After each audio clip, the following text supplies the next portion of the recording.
गंगापुरात दुपारी 4 वाजेच्या सुमारास गंगापूर येथील मतमोजणी केंद्रावर मोठा गोंधळ निर्माण झाला। आसेगाव गणाची मतमोजणी सुरू असतानाच राष्ट्रवादी काँग्रेसचे उमेदवार आणि शिवसेना उद्धव बाळासाहेब ठाकरे गटाचे उमेदवार कैलास हिवाळे यांनी मतमोजणी मशीन बदलल्याचा गंभीर आरोप केला। ईव्हीएम मशीनवरील क्रमांक आणि उमेदवारांना देण्यात आलेल्या क्रमांकात तफावत असल्याचा आक्षेप दोन्ही उमेदवारांनी घेतला। या कारणावरून मतमोजणी ठिकाणी उमेदवार व कर्मचाऱ्यांमध्ये जोरदार वाद झाला। वादाचं गांभीर्य लक्षात घेता पोलीस प्रशासनानं तत्काळ हस्तक्षेप करत परिस्थिती नियंत्रणात आणण्याचा प्रयत्न केला। दरम्यान वादग्रस्त ईव्हीएम मशीनबाबत आक्षेप नोंदवण्यात आल्यानं संबंधित आसेगाव गणाची मतमोजणी तात्पुरती थांबवण्यात आली आहे। या प्रकरणी तहसीलदार नवनाथ वगवाड यांनी घटनास्थळी पाहणी करत शहानिशा केली असून पुढील आदेश दिले जाणार आहेत। तोपर्यंत सदर मतमोजणी स्थगित ठेवण्यात आली आहे। या घटनेमुळे मतमोजणी केंद्र परिसरात तणावाचं वातावरण निर्माण झालं असून पोलीस बंदोबस्त वाढवण्यात आलाय।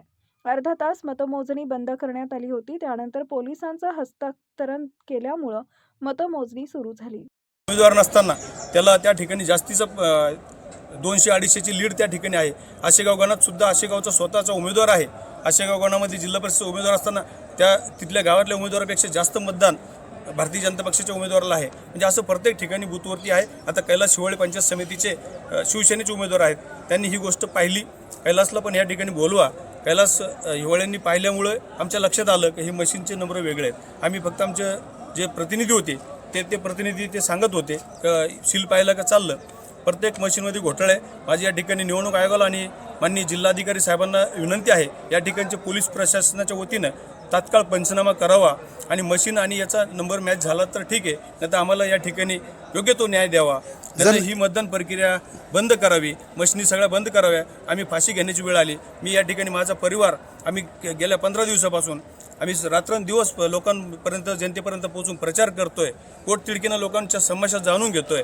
कुठल्याही प्रकारे प्रत्येक गावामध्ये विकासात्मक कामं झालेली नसताना सुद्धा आम्ही त्यांना आश्वासन दिलं की आम्ही निवडून आल्यानंतर तुमचे शौचालयाचे कामं असेल, शाळेचे असतील, रस्त्याचे असतील, ड्रेनेजचे असतील, हा प्रश्न सोडवण्यासाठी आम्ही उभे आहोत।